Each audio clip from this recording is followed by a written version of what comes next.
it's Wootini from GayGamer.net, and welcome to another video podcast.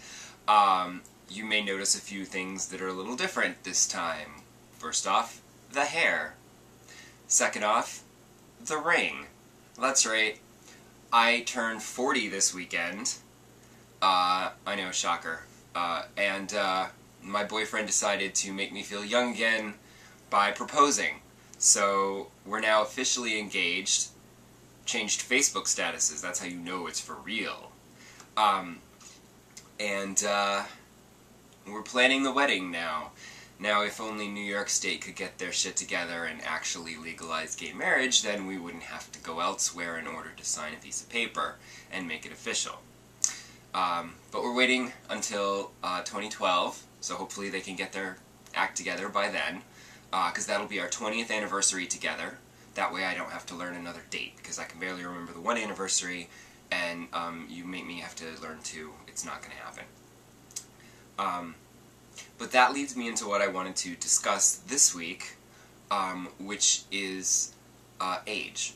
I just turned 40, yet I still play video games. A lot.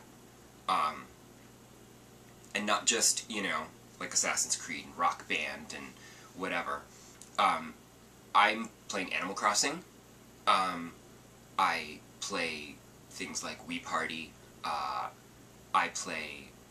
I'm excited for the Pokémon game that's coming out in a couple of weeks. Even though I know that if I was to play online with anybody, randomly I mean, I'm going to be playing against some 6-year-old in Iowa who's going to, you know, kick my butt with his giant, super powerful Pokémon that he's been working on all the time.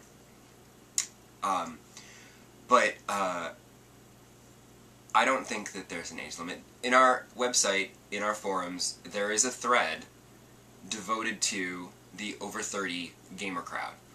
And there's quite a few of us. We are out there. And it only makes sense because, I mean, I feel like my generation's the one that grew up with video games, I mean, from the start of video games. I mean, obviously, the kids today grew up with video games, but they didn't, you know, they weren't there when they first started. You know, I remember playing, you know, an old-fashioned, the very first game I ever played, my father came home one time with one of those Pong machines. I don't think it was like an official Pong machine, I don't know, I think it might have been one of the knockoffs. But, you know, it was just a little thing like this, you plug it into your TV, it had 2 paddles, one on either side of the thing, and there were like, you know, 3 or 4 variations on a switch to change the size of the paddles or the kind of number of paddles or whatever. You plug it into a TV and you can play Pong. And I was amazed by this. I thought it was the coolest thing ever. My father said, oh, we'll just plug this into this old crappy black and white TV because I'm not using one of the real TVs, you know, to play this in color. Who cares about this nonsense?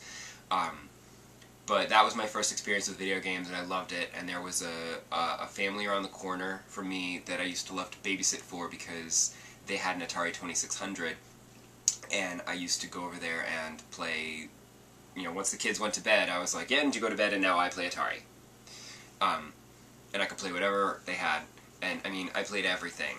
I mean, including, like, E.T. I actually played E.T. So, you know, I would play anything. That's how you know, anything. E.T. But then, you know, and, you know, I played lots of games on the Commodore 64, which was what my father got us so we could do our homework, which it got used for homework, but it more got used for games. It's how I discovered Infocom games that I never was able to finish because I couldn't figure them out, and there was no such thing as online facts or game guides or anything at the time, so you're kind of stuck. So to this day, I've never finished Zork. I came really close to finishing Hitchhiker's Guide to the Galaxy, but I got to the end of the game and I was like really close to the end, but I was missing an item that I needed that I didn't somehow pick up way earlier in the game, so that screwed me.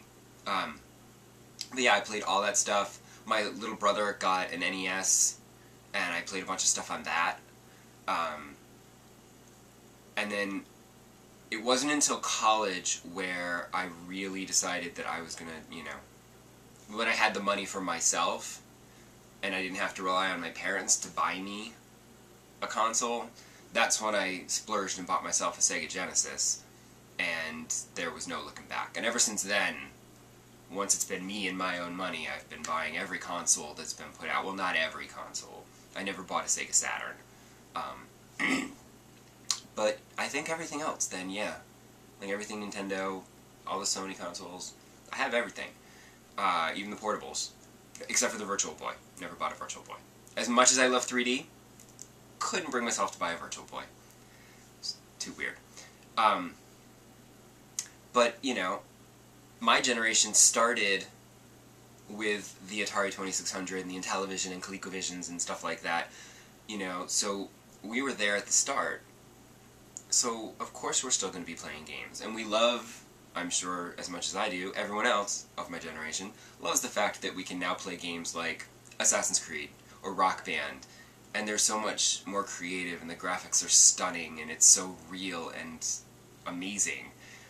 And, you know, a far cry from, you know, combat on the Atari 2600. I mean, think about it.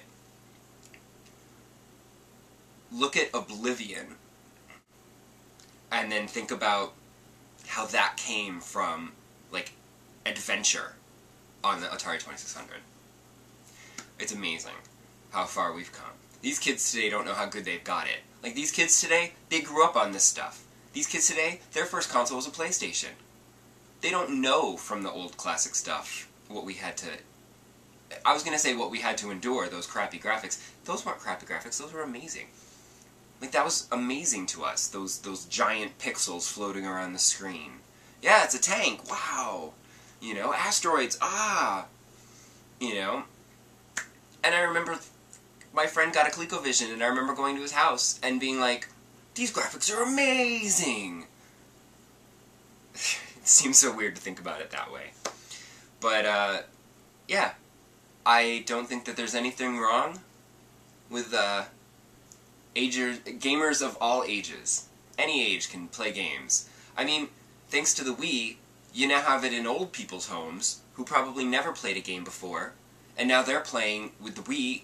Sure, it's just Wii Bowling or whatever, but they're playing a video game, and that's kind of awesome. You know? And I plan on playing video games for the rest of my life.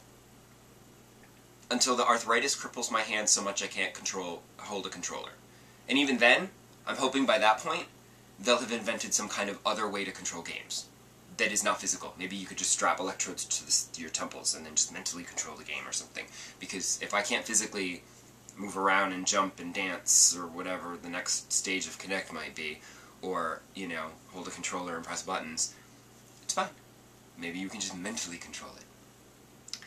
But, yeah, it's a little awkward to go to, you know, Nintendo events and stuff and end up trading Pokemon or Nintendogs with children. It's creepy and weird, but, you know, there's other adults that you can play with too, so it's not a problem. And I know that when Pokemon comes out on the 6th, when I'm on that bus to Boston for PAX, like a week later, that bus is going to be packed full of people going to PAX with their DSs out, playing and trading Pokemon.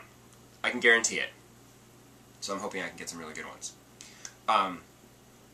So there you go. I've been playing all the same games. Ain't nothing else to update there. I'm going to call it quits for this week. I've ranted long enough. Thank you for listening and watching, and I will see you next week. Bye!